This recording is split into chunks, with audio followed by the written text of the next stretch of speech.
to explore how chemistry is all around us and it's in part of the decisions that we make.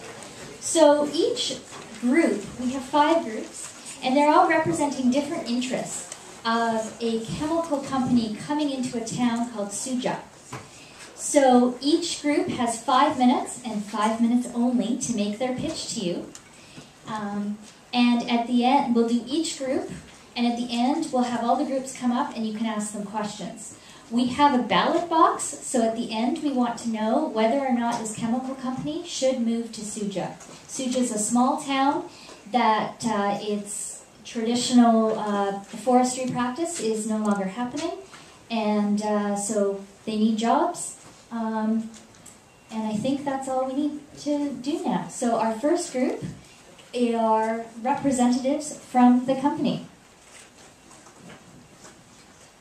So imagine a future where hundreds of families will have a steady source of income, where scholarship, healthcare, and arts initiatives are funded, and all efforts are made to preserve our environment. Hello, welcome ladies and gentlemen. Jenny, Ante, and I are here from Titus Corp. And we're proposing implementing a titanium dioxide refining plant in your community. Titanium dioxide is a white pigment that's, well, most widely used for whitening things, and it's also used to make things more opaque. Some common uses include in sunscreen, it actually determines the SPF of your sunscreen, in pills and medicines, toothpaste, and even in milk. So at the heart of Titus, you will find 2 simple ideas: dedication to innovation and accountability and responsibility, not only to our customers, but also to the community where our factories and offices are located. At Titus, our utmost concern is for the well-being of the hundreds and thousands of people that we employ. Now, in the past, there have been incidents that have not been dealt with to the high standard that Titus believes in maintaining.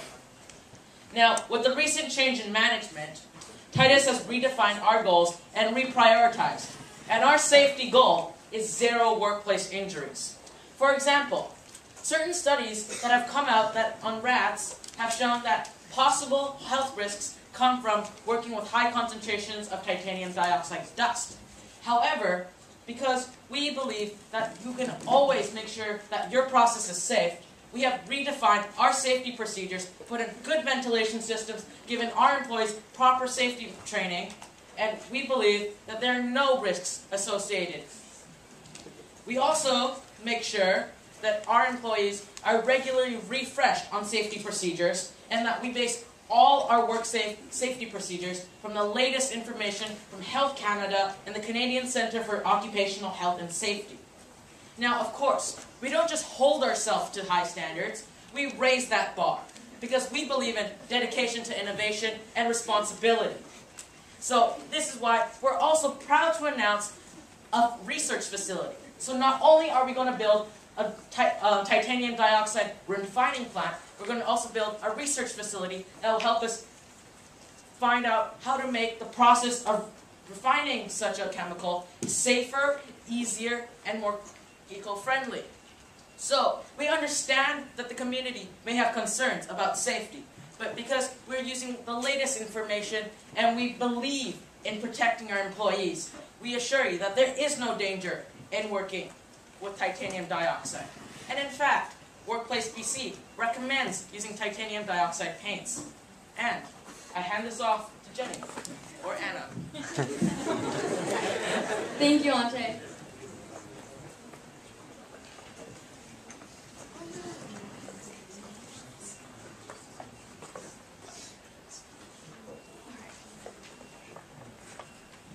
So we understand that with any industry, there are always going to be environmental costs, but we've done research and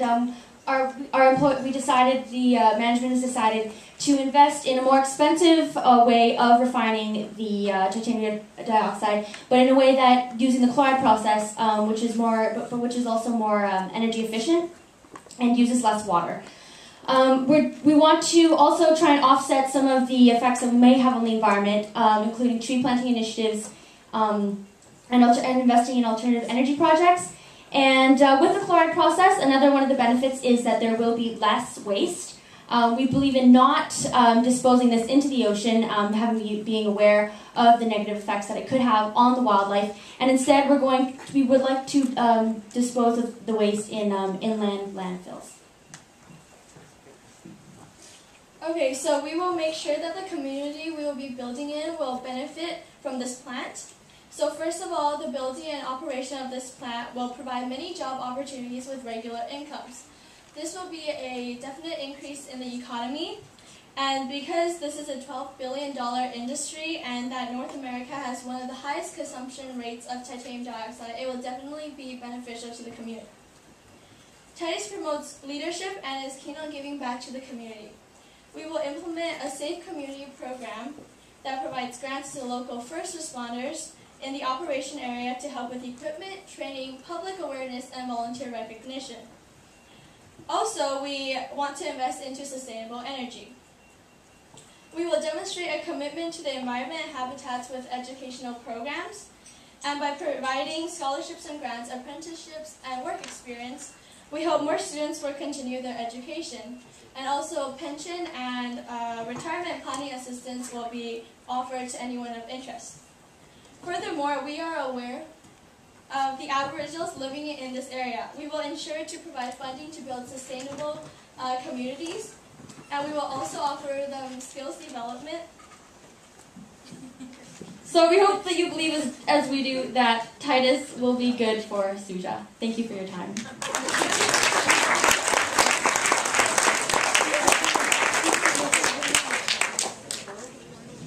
Okay, now we're going to hear from a local environmental group.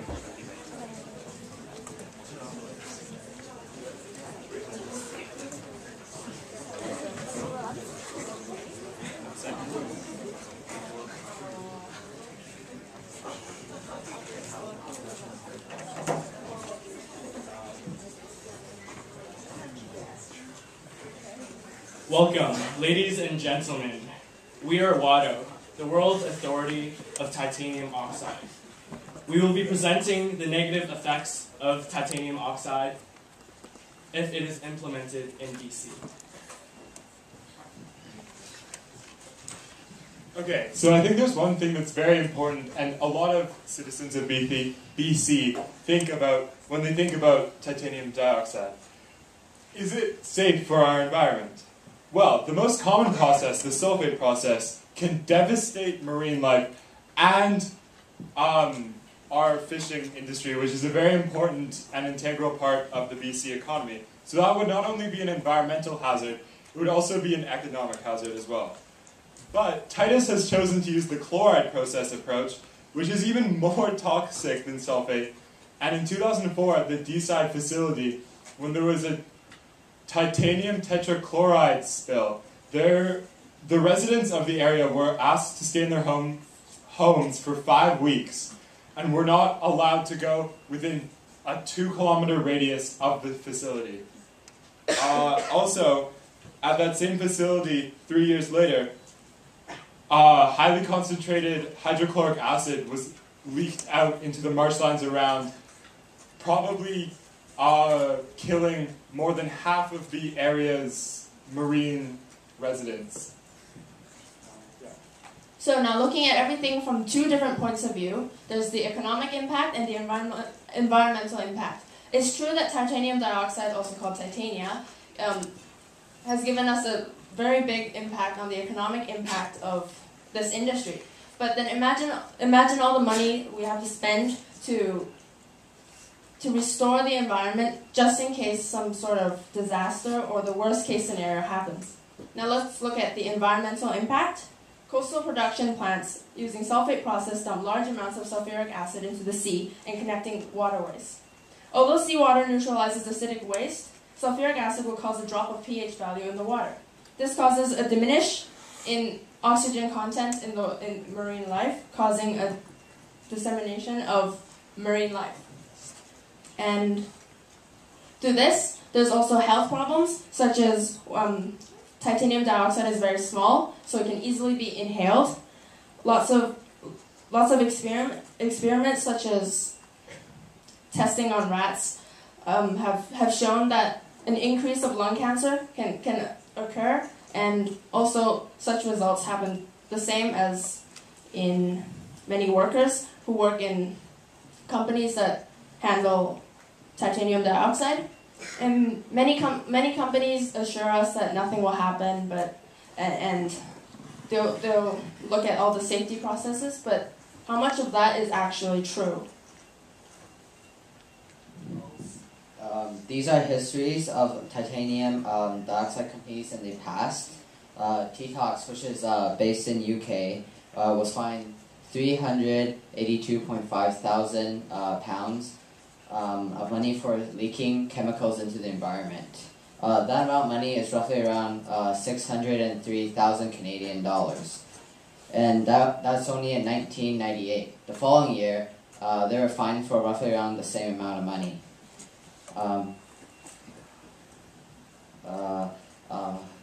Natural disasters and earthquakes can cause a lot of problems too.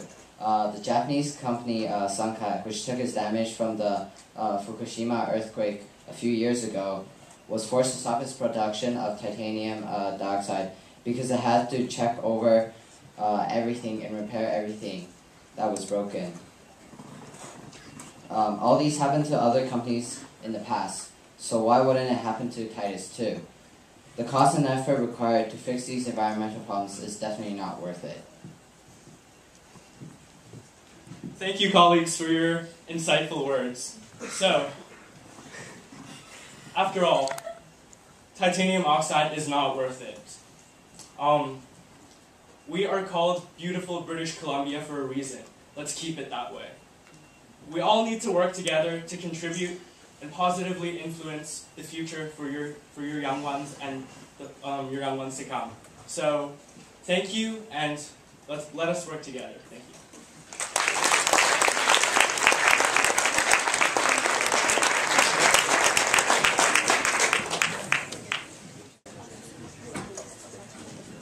Good evening, ladies and gentlemen of the town of Suzhou, BC. We are the Foreign Affairs Division of the Government of China, and we are concerned about the negative implications associated with the settlement of the company Titus in your community. The introduction of a foreign company to your community will have many negative economic impacts, both direct and indirect. In our experience, the government must provide incentives to attract companies. These incentives are usually tax breaks and low regulations. Whatever these incentives are, they must be more attractive than the ones we have in China.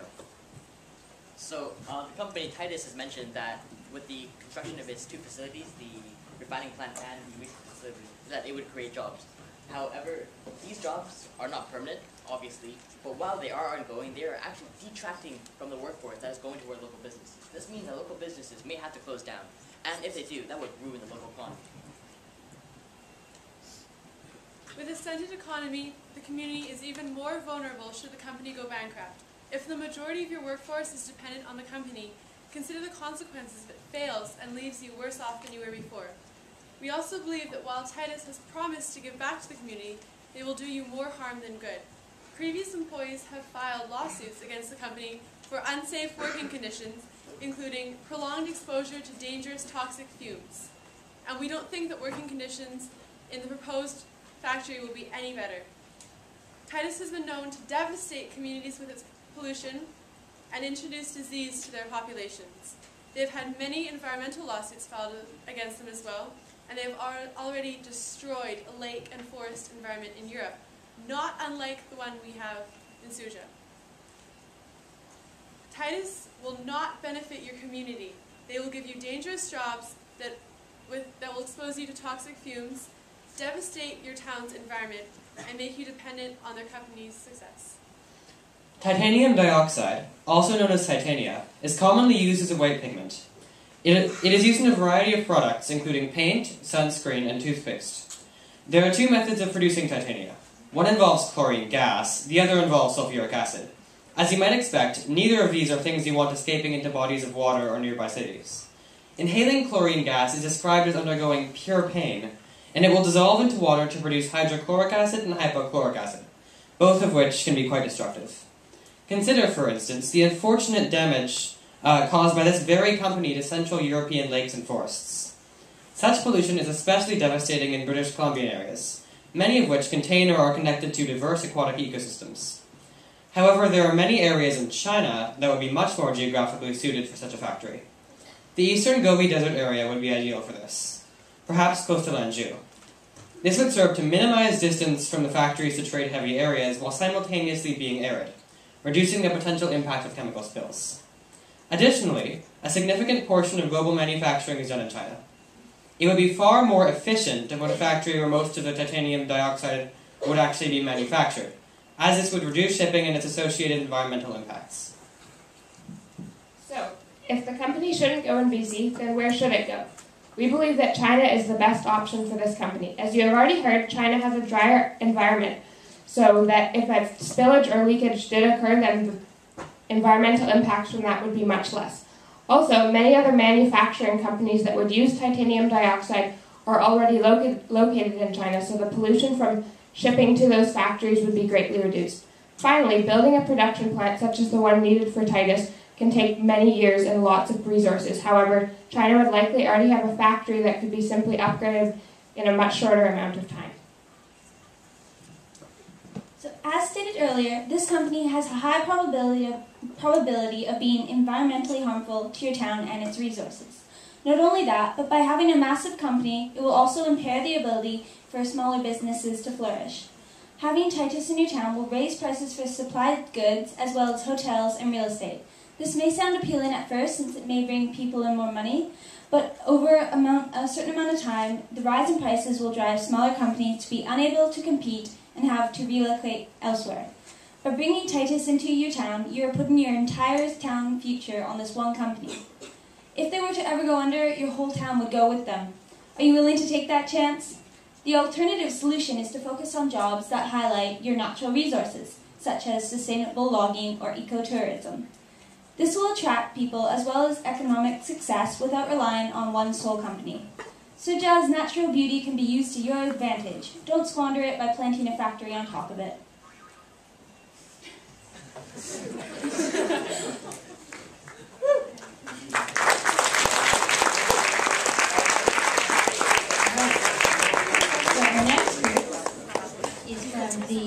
The next group is from the Western Economic Development. Good evening, ladies and gentlemen. We are members of the Western Economic Diversification Canada, a branch of the government working to strengthen Western innovation, business development, and community economic government. The WEDC funds for the technology that would allow Western Canada to thrive in the knowledge-based economy of the 21st century. We do this because we believe in a stronger West and a stronger Canada. And today we would like to introduce to you an emerging titanium dioxide company, Titus. Over the next 5 minutes, we'd like to tell you how Titus will contribute towards creating a better economy, how Titus is committed to bringing progress in a safe manner, Titus's benefits to the citizens and the community, and lastly, how British Columbia, with its resources, both natural and human, will be the best candidate for Titus to invest its dollars in. As everyone probably knows, our current economic situation is fairly poor.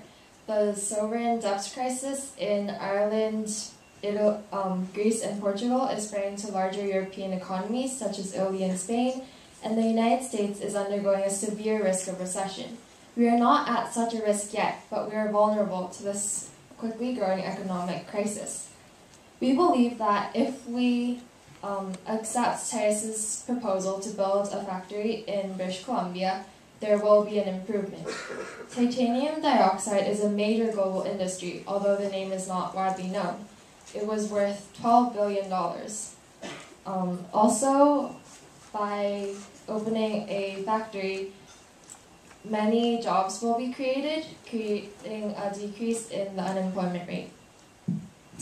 There are many concerns over the building and production of titanium dioxide and the negative effects that it has on the environment. But environmental setbacks with any industry is inevitable, and titanium dioxide itself is not very toxic. It's only the sulfate that is produced for waste when it's dumped without precaution. But Together with Titus, we can reduce these negatives by executing alternative and cleaner methods to get rid of the wastes by implementing government regulations. And the wastes produced are also not part of the priority substance list that's part of the government. And a detectable amount is found in the human body, about 0.8 milligrams titanium dioxide is found. So it is tolerable in small doses. And society is based on failure, so we can learn from other people's past mistakes to improve the future. We believe that we're making the right choice by working with Titus for our country and our citizens. First of all, as I mentioned previously, numerous jobs will be created, and we believe that this will be a great opportunity for the unemployed to secure jobs. Also, like BC Hydro, Titus is willing to provide scholarships, educational programs, and awards for our students. With the tuition rate so high, we think that this financial assistance will be of great help for our students. So therefore, we believe that by working with Titus, there will be an overall positive impact. But why would you choose Canada? When considering the proposal of Titus, not only are we considering you on a personal level, but everyone on a national level. For Titus, there is far less competition in Canada than other countries like China, because in China, they have many titanium dioxide companies, and it would only increase the competition. And in Canada, we have the greatest amount of resources for titanium dioxide production in North America, and a large source of titanium in the Canadian Shield. So I want to ask you guys a question, for you and the company. Why not base a company in Canada where all the resources are readily available? For Canada, this is a wise choice, because using our own resources is economically wiser than importing materials from many other countries. For all those environmental critics out there, wouldn't it be more wasteful to bring products using fuel from other countries and other places? Ultimately, introducing Titus into the Western economy by WEDC will truly diversify and elevate the economy, as well as play a role in improving the lives of many citizens by being a major advancement for Canadian industries. As a branch of your government, we believe that Titus will contribute to a stronger West and a stronger Canada. With this in mind, we urge you now to make the right decision and vote for the company to set up in BC, because together we will progress and benefit from this partnership. Thank you.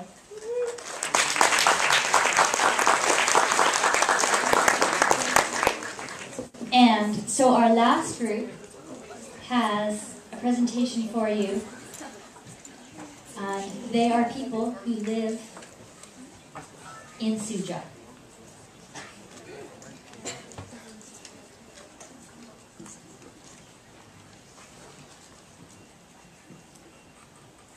Good evening, ladies and gentlemen. My name is Wendy, and this is Annie, Eric, and Abel. We are the representatives of our small community, Suja, here today to convince you that Titus will be a necessary step forward in our town's development. This town hall meeting has been a heated clash between 4 groups thus far, but we would like to present ourselves in a different light. Our community will be the most affected by the decision today, so please take a moment with us and take a step in our shoes. Thank you, Wendy. Every day in the Suja Elementary School, I see kids, even upwards of ages 9 and 10, struggle with simple reading and writing skills. And without the proper and adequate programs to support them, our children are growing up increasingly frustrated with themselves. And more of them are choosing to end their education entirely. In the past, Titus has committed to working with schools around their plants to develop literacy in the area. And a literacy program for our school would actually increase the students' future employability and decrease their likelihood of criminal activity, which are 2 huge concerns in our community. The company has also committed to awarding education grants which to all ages, which would which would boost a failing confidence in the young students looking towards post-secondary education. Similar companies have invested in local telethons and sporting events and cultural events, and this is the long-term commitment that, as residents of Suja, we feel is needed in our community. We hope that with your support, our community can ensure this lasting growth. Good evening. Dear audience, regarding environmental impact. As local citizens, we inherently value the environmental health of our community, but we also believe that this plant poses no dangerous threats to it. Of course, there are environmental impacts, but those exist across all industries. The chloride method for refinement is 15 times cleaner than the sulfate method, and this gives us further power to mitigate environmental impact. Titanium processing isn't necessarily a dirty word, and we will pursue the cleanest sense of it by planning the implementation of this chloride method. To add to that, there is global environmental benefit in having the Titus plant here off the coast of British Columbia. Currently, countries like China must ship titanium dioxide to larger consumers here in North America, whether that be in raw form or in the form of products. Building the plant here drastically cuts down on environmental costs of transportation. From an environmental standpoint, it makes sense both globally and locally. And if that isn't environmentally viable, then I don't know what is. Allowing the company to build a factory in BC will also be beneficial to the faltering economy. By keeping the whole process of extracting and refining titanium local, we also keep the money local, making it easier for the economy to keep running. This will also provide jobs for people, as well as train them, countering the rapidly ascending unemployment rate in our town. Construction and production at the Titus plant will also provide an increase of jobs in the area, a majority of which would be long-term. A similar company, Rio Tinto Alcan, still employs around 1/3 of the Kitimat workforce 50 years after it helped jumpstart the community and provides another 2,100 jobs indirect. By this time, you may be wondering what the slips of paper behind your seats are for. Well, they are handwritten letters from our community. And finally, we have a special presentation for you tonight to welcome Titus to our town.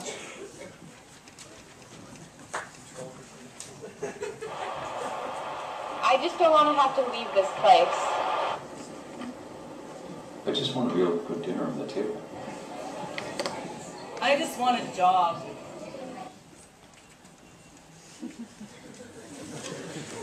Thank you.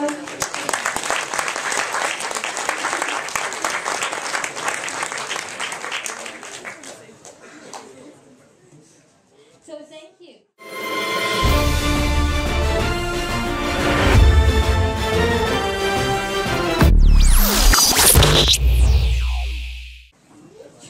So hi, my name is Susan, and we have Jamil. I don't know where he's gone. Jamil somewhere. For the last 5 weeks, we've been doing the chemistry portion of Future Science Leaders. So I'm a PhD student at UBC in chemistry in my 4th year. So we've done some really exciting stuff. We've gone out to UBC and we extracted some caffeine from tea bags and then came back to Science World and analysed it to see if it was actually caffeine, to see if it was pure. And the students were able to see exactly what it would be like to be in a first-year undergraduate lab. We were actually in the first-year labs and we were there. But tonight I wanted to show the students that chemistry isn't just standing at a bench doing experiments. It's in our everyday lives, it's in the government. You use chemistry every day in your home. And so we're going to do a show for you where we've got 5 different groups who are all going to do a chemistry demo with some fire, some explosions, we've got some bubbles, we've got some great demos that are hopefully going to teach you a little bit about chemistry.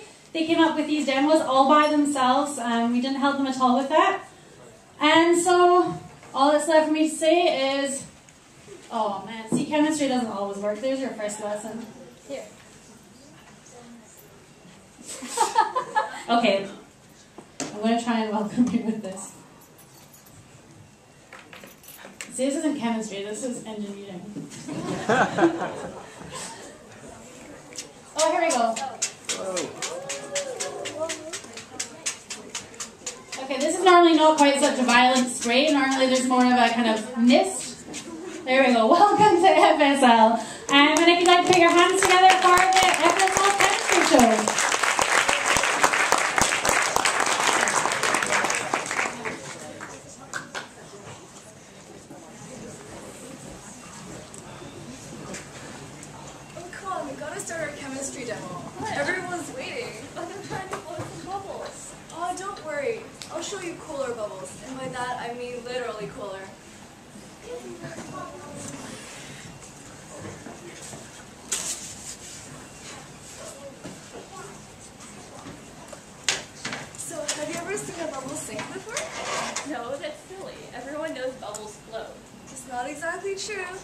Watch and wait.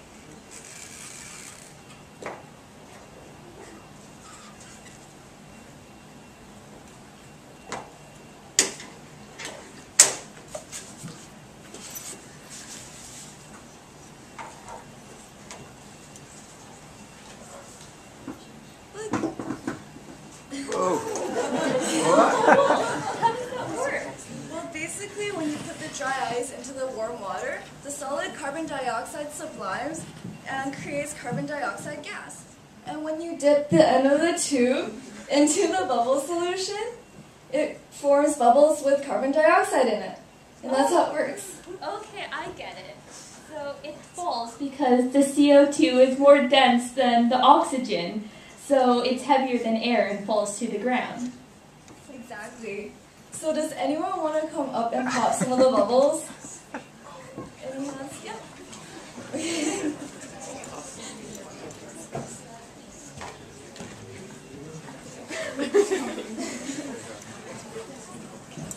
And do we have any other volunteers who are not part of Future Science Leaders?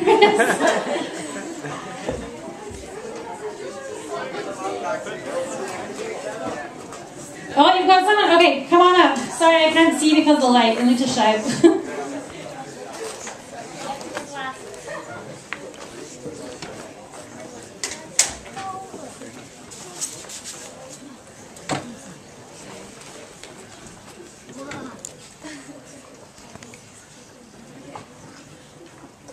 So you can just touch it.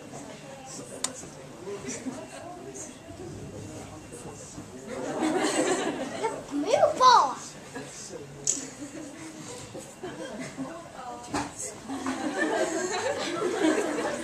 You want to come up and try? Do you want to come up and try? Mamma me empiezo. Yo soy Do you want to come up and try? We're going to do it one last time. Alright. Put these on. They're a little bit big. Will these stay? Okay, I'll hold them. Okay, on you go. Oh.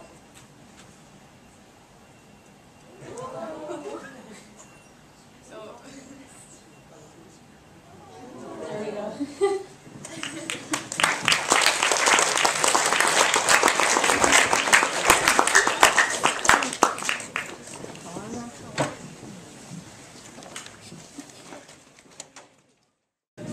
Good evening, ladies and gentlemen. The next chemistry demo will be one of the most exciting and scary ones of this evening. So, first we'll introduce ourselves. I'm Kathy, and my partner is Mindy. The reason why this will be very exciting is because we're exploding stuff, which is always fun, right? Besides it, we will also be telling you about a scientific discovery that has been kept a secret until now. So, without any further ado, let's start. Everyone has probably asked, why is the sky blue? Well, this question actually originates from a time when, yes, the sky in fact was always blue. As soon as the sun would rise, we would be covered under an immense span of blue, without that greenish golden in-between phase or the colorful sunsets that we would see, until one day... An alchemist, like other alchemists who are always trying to find new things, questioned himself, why don't I use some other gases to blow up balloons? Balloons may be considered as children's toys right now. However, they used it to be like a key component of serious matters, such as alchemy. So, first, he used dragon's breath to light the balloon.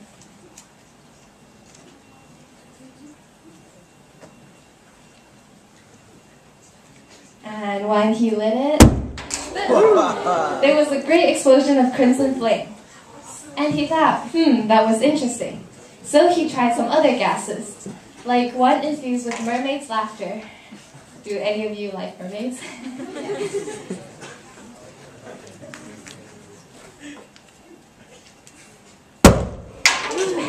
Which produced a lovely shade of magenta.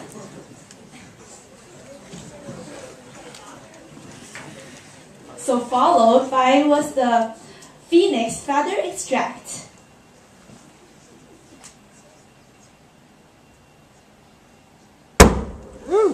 Which made a yellow-orange flame. And then a gas with lizard scale powder.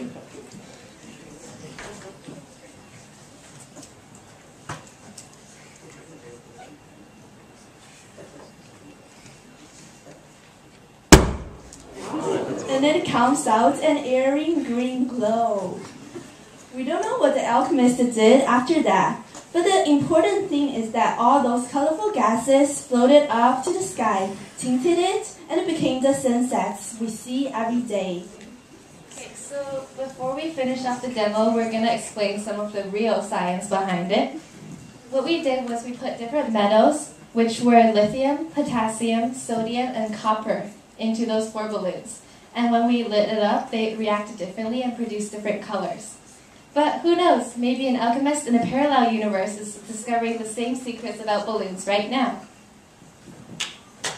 Wow, that's about the end of the story. Thanks for listening, and we hope you enjoyed.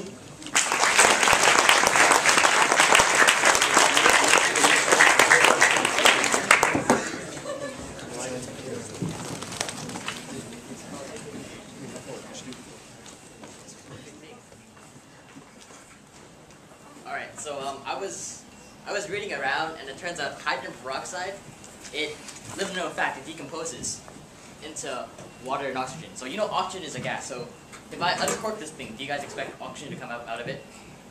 Yeah. Alright. Do you think you can see it? Or at least notice it? Yes. Alright, let's see what happens. Ooh. Edward. I think we should give it a little bit, Jonathan. Just tired. This might take a couple hours or days. Okay, you see, this is why. Because the energy needed for the reaction to occur is much higher normally. But if you add a catalyst, it will go much faster. So what do catalysts do, Jonathan? Catalysts reduce the energy needed for the reaction to occur, as you see with this red curve, which is actually much smaller than the black curve. So we will see that with the addition of a catalyst, we will see a reaction occur much faster and more violently. Wait, I think it'll be a little bit more connected. Everything. What color, Jonathan? Yellow or green? I think green would be the best. Green is ideal for science.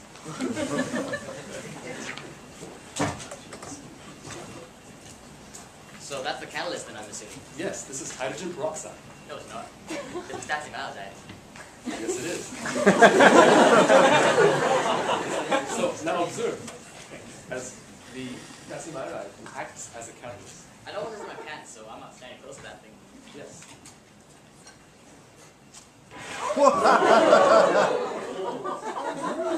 Ladies and gentlemen, science.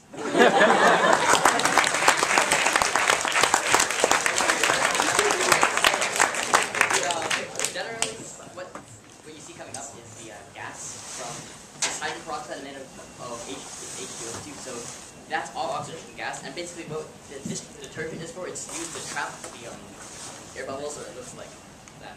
Now, go to the process of cleaning this up.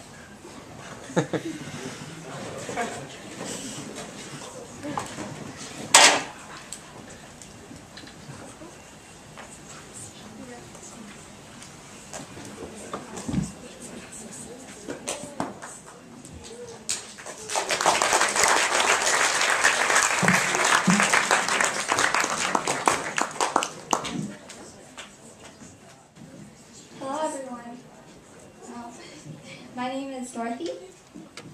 And I'm Lena. And tonight we're going to show you how to create a lava lamp using homemade materials. So you guys can also try this demo at home if you want.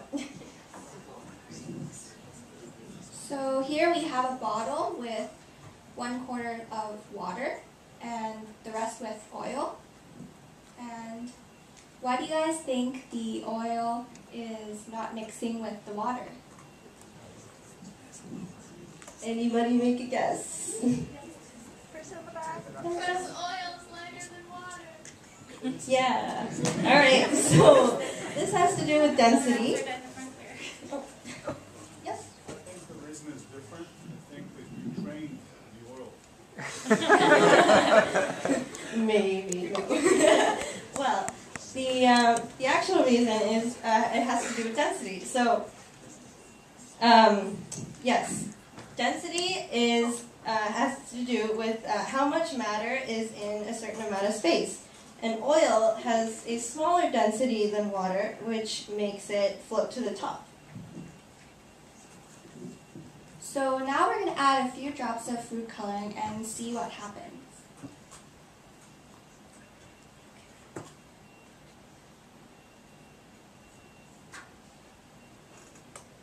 So the bubbles of food coloring are sinking down through the oil to the water. Because the food coloring is also less.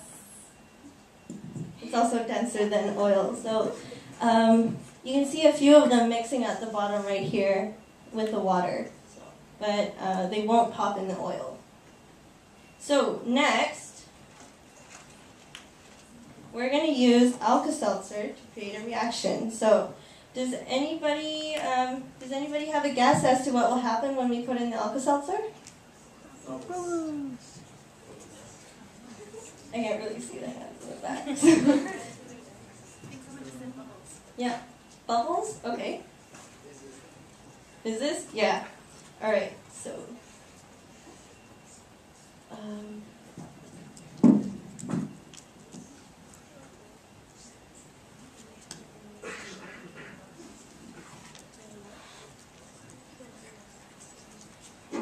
I'll light it up to show you.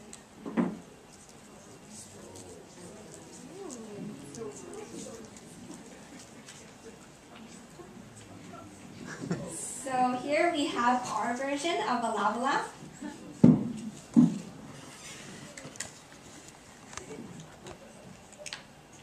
And the Alka-Seltzers have a base, the baking soda, and an acid, the citric acid. And when it reacts with the water, it creates bubbles. And that's why the balloon is starting to expand. Yeah, so the reaction of Alka-Seltzer with the water creates gas. And that helps with the effect of the lava lamp.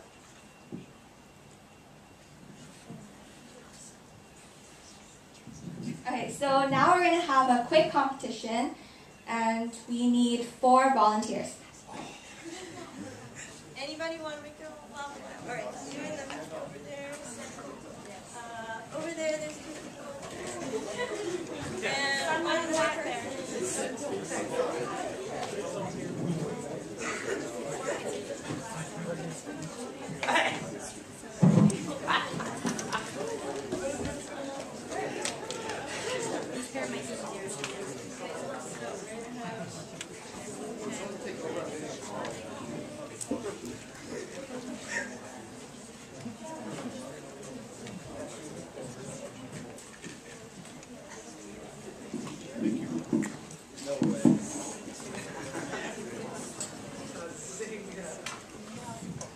Alrighty, so we need 2 teams of 2. So, you want to pair up with them?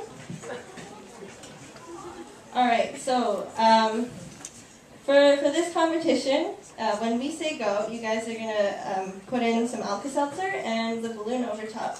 And we're going to see whoever creates the bigger reaction, so whoever has a bigger balloon will win at the end. So, okay, on your marks, get set, go! Over to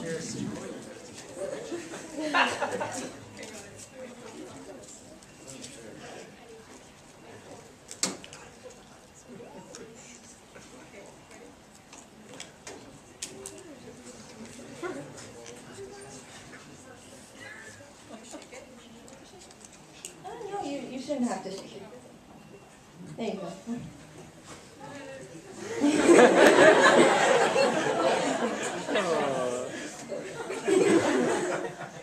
Oh, there you go. So maybe more Alka-Seltzer will make more gas? All right, we'll give you 5 more seconds.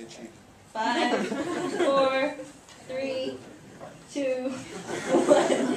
Alrighty, so it looks like the blue lava lamp has created the bigger reaction. So the reason for this might be because they added more Alka-Seltzer. So since the Alka-Seltzer is a reactant, the more reactants you put in, the bigger the product you have, which is the gas. So congratulations, you guys.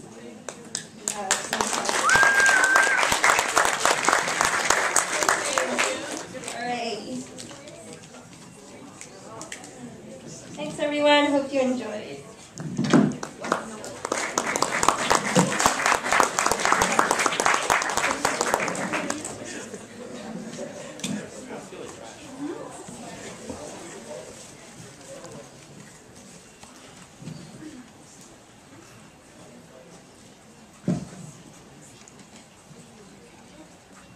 Hello, ladies and gentlemen.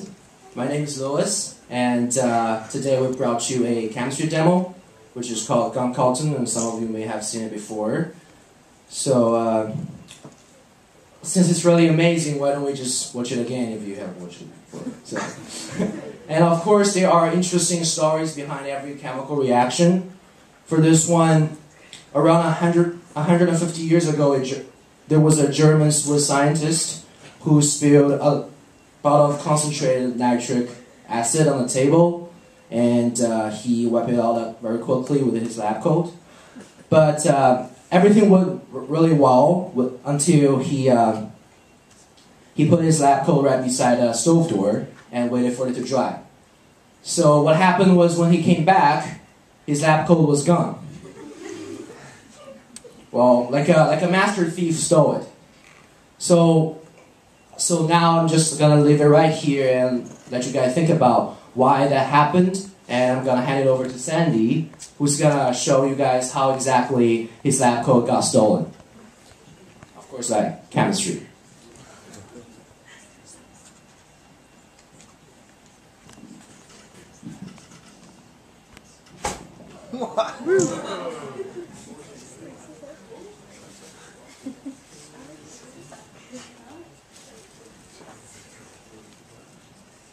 And we're gonna do this twice if you haven't seen it. And a bit bigger. It's huge.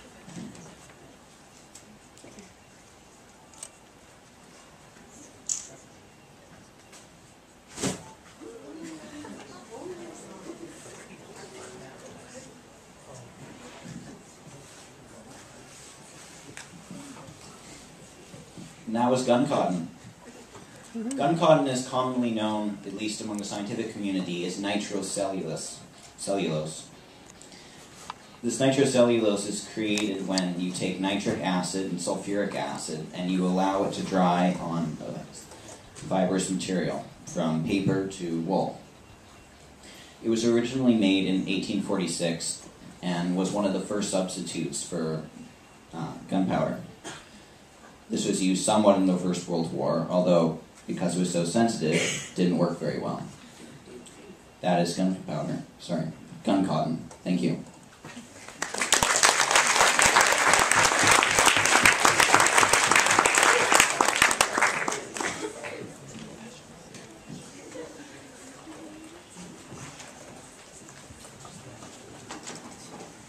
Okay, and so that concludes our chemistry show. So if you'd like to give all of our participants a round of applause.